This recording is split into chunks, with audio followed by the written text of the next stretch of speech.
Hello, everybody. My name is Calvin Galt. I'm here with week three submission, peer critiques. And this week I will be conducting a peer critique for Chris and Alex. First of all, I'd like to say on Alex, I really admire the fact that the unfortunate events of 9/11 inspired you to join the military and serve the armed forces and become one of the brotherhood. Thank you very much for your service and welcome home, brother.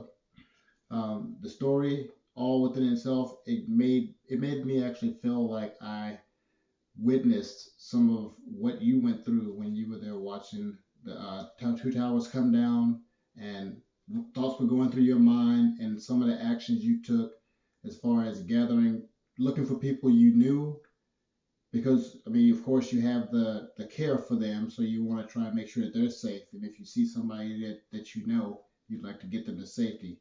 Um, the one thing I did want to mention is the fact that you had the blanket in the background is a good prop. It actually tied into the story. It was a U.S. Army blanket. It tied into what inspired you to become a military service member, and it was the one of the tie blankets, and that's a pretty nice blanket. I rather enjoyed looking at it.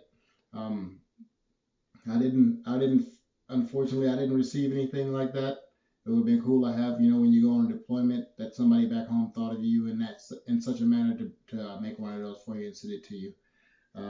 Well, nice blanket.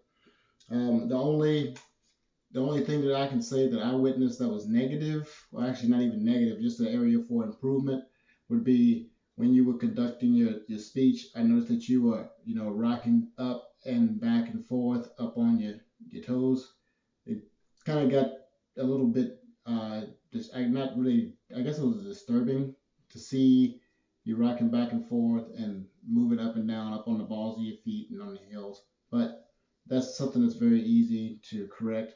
And if I remember correctly, what I saw from your speech when you did your critique, you had actually already fixed it. So good job on that. And then Chris, you did a really good job telling the story of how you actually had observed a surgeon perform the surgery with the chest cavity open, and how you got to actually look over his shoulder. It kind of gave it let me visualize some of what you saw, and I really like the fact that you said he wasn't being real gentle with the organs. He was just moving them out of the way, and so he could get the guy sewed up to save his life. Because regardless of how gentle he is, if the guy lives, great. If he doesn't, then that's not the reason why the doctor's there. He's there to save life. So, and I also want to say thank you to the training that you put yourself through to be able to help in that situation. And I'm sure that the person's life that you helped save is grateful as well. Um, the the situation in which that all came about, just for you to be able to be in the room with the surgeon while he's performing surgery. Unfortunate, the guy was stabbed 4 times in the chest, but the fact that you were in the area, that allowed that young man, I'm assuming it was a male, or a woman, whatever the case may be, it allowed him to live and see another day. And I know the doctor was very appreciative of the fact that you were able to do that as well. The only one thing that you might want to work on that stood out to me was you used the word like. You kept saying it over and over, something like he did this like this or like that, and it just kind of got monotonous with the one word like.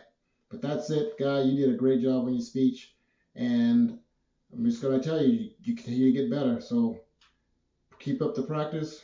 You're doing good work, and that's all I've got for this week. Have a nice day.